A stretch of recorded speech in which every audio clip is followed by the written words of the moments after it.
Hello guys and welcome to my channel Departure from the Usual. If you haven't subscribed the channel yet, then do subscribe it, and after watching the video, if you like it, then hit the like button as well. Today I'm going to be talking about a man, Herbert Richard Baumeister. He was born in Indianapolis, Indiana, the oldest of 4 children. His childhood was reportedly pretty normal. But by the onset of adolescence, he began exhibiting antisocial behavior.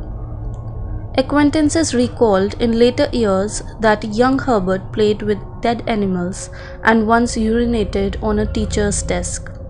In his teens, he was diagnosed with schizophrenia, but did not receive further psychiatric treatment for this. In 1965, Herbert attended Indiana University for a semester before dropping out, returning in 1967. In 1972, he attended a semester at Butler University. As an adult, he drifted through a series of jobs marked by a strong work ethic, but also by more and increasingly bizarre and strange behavior. Herbert married Julie Sater in November 1971, and together they had 3 children. Julie later said that they had been sexually intimate only 6 times in over 30 years of marriage. In the 1970s, he was committed to a psychiatric hospital by his father. His wife said he was hurting and needed help. He worked at a state bureau of motor vehicles for a period, until an incident where he urinated on a letter addressed to the governor. This incident was linked to another of some who had urinated on Herbert's supervisor's desk a few months earlier and led to him losing his job. After leaving that job, he took up work at a local thrift store. After 3 years, Herbert opened his own thrift store. For some time, everything seemed to be going well. The store was turning a profit and the couple even opened another location. But within a few years, the business began to fail. The strain their financial problems took on the marriage led Julie to begin spending weekends at her mother-in-law's condo. Herbert stayed behind, claiming he needed to look after the store, but what Julie didn't know was he was crushing local gay bars in his spare time. In the early 1990s, men began disappearing from Indianapolis area. As police began to investigate, they quickly found a pattern. All of the men were gay and had been visiting gay bars in the area shortly before they went missing. They were all of similar age, height, and weight. In 1992, investigators were contacted by a man named Tony Harris, claiming that a gay bar patron calling himself Brian Smart had killed a friend of his and had attempted to kill him with a pool hose during an erotic asphyxiation session.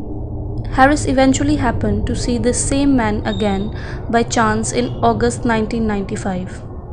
Bravely, Harris followed him and took down his license plate number. From this data, police identified Brian Smart as Herbert Baumeister. Investigators approached Herbert and told him he was a suspect in the disappearances. When they asked to search his house, he refused. Investigators also confronted Julie, who also forbade police to search the house.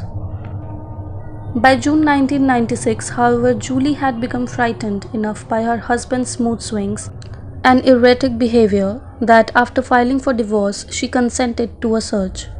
The search of the 18-acre estate, called Fox Hollow Farm, was conducted while Herbert was on vacation. Investigators uncovered the remains of 11 men, 8 of whom were able to be identified. The victims were invited to the pool house after meeting Herbert in some social situation, usually in a gay bar. After slipping drugs into their drink, he strangled them with a hose. Then the bodies were burned and buried on the property. With a warrant out for his arrest, Herbert fled to Ontario, Canada. In Pinery Provincial Park, Herbert committed suicide by shooting himself in the head. His body was found by campers on July 3, 1996.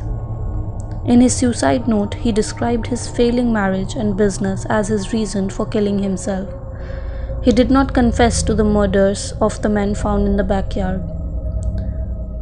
After his death, Herbert would be suspected of killing 9 other men, the bodies of whom were found in rural areas along the corridor of Interstate 70 between Indianapolis and Columbus, Ohio, during the early to mid-1980s. People began to use the moniker I-70 Strangler when referring to Herbert.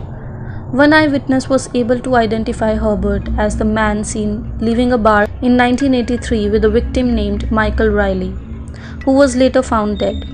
Like the other victims, Riley was strangled to death and deposited nude or semi-nude in a river.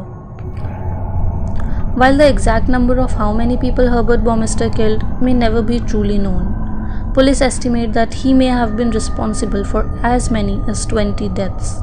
If true, this would make him one of the most prolific serial killers in the history of Indiana. In 2009, Rob and Vicki Graves purchased Fox Hollow Farm, the same farm where Herbert used to live in.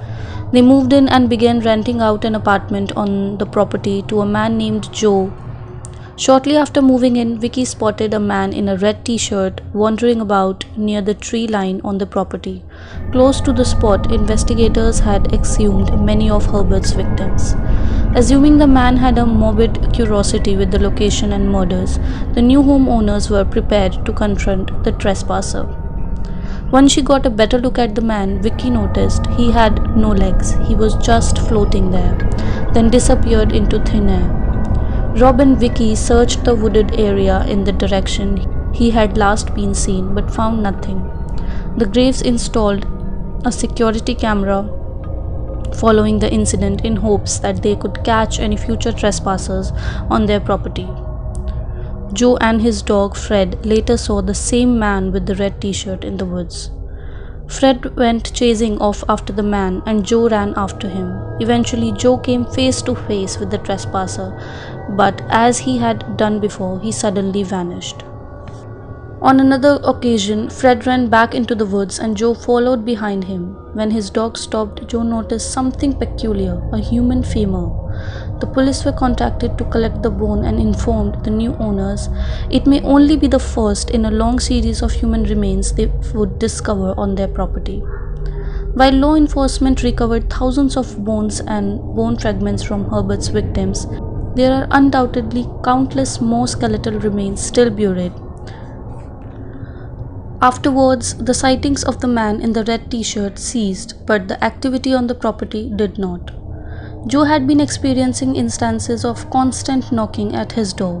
While the knocking would become growingly intense, no one would answer when he asked who was outside. Anytime Joe opened the door, he would find no one was there. One night when it began, Joe asked who it was and, as always, did not receive a response.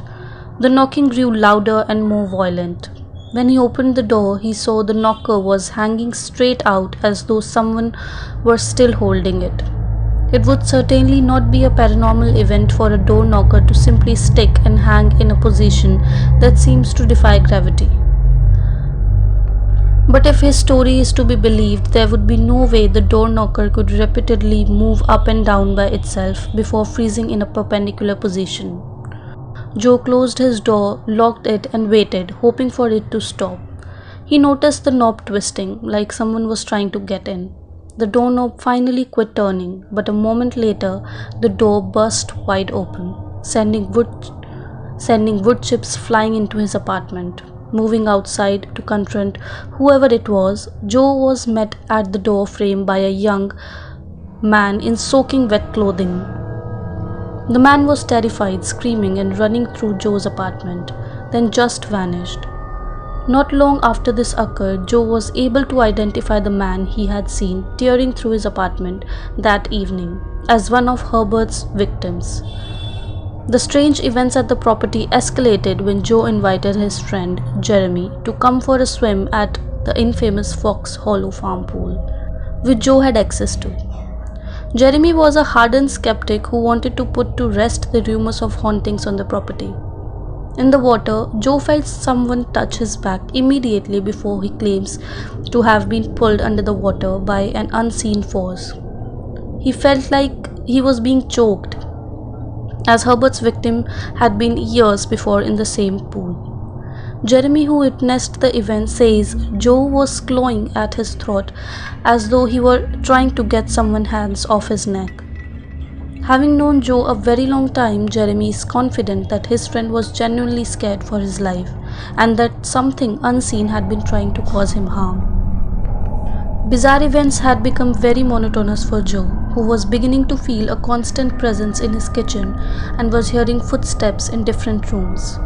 Frustrated, he finally faced the presence in his home after he investigated a metal scraping sound, only to find a knife on the kitchen counter along with cuts in the wooden wall. Attempting what he had seen done on paranormal investigation shows, Joe turned off anything in his house that could make noise and began to record audio from his computer. Although he felt silly, he asked who had been hanging out in his kitchen. Later, he got his answer from the recording, the married one. Of all Herbert's known victims, none of them were married. They were all single gay. Joe believes the voice he captured is that of Herbert. It is true Herbert did not die on the property, and many are under the impression this irrefutable evidence that the voice couldn't possibly be that of the serial killer. However, many parapsychologists strongly believe it is not a requirement that a ghost be attached to the location of their death.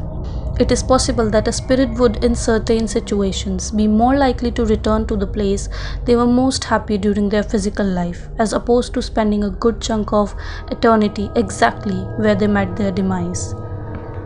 In Herbert Bouwmeester's case, it is very likely the best years of his life were those spent at Fox Hollow Farm, killing to his heart's content. Despite his depression and his awareness that he had reached the end of the line and lost everything, Herbert Bouwmeester did not seem emotional about taking his own life. As he put it, he was just going to go to sleep. Maybe he hoped to wake up at Fox Hollow Farm so he may continue to torment his victims without fear of even being caught. Police thinks it's very likely that Herbert Bouwmeester murdered many more whose bodies have yet to be discovered on his property or along the rural roads of Indiana and Ohio, and were never officially identified as one of his victims. Therefore, it is possible Herbert did at one point kill a married man who has remained unknown to the investigators. According to the graves, the femur bone they located on the property was unable to be identified or matched to a victim.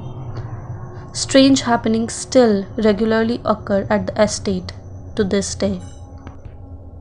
Did this story give you chills? Tell me in the comments below. I'll meet you next time. Until then, signing off.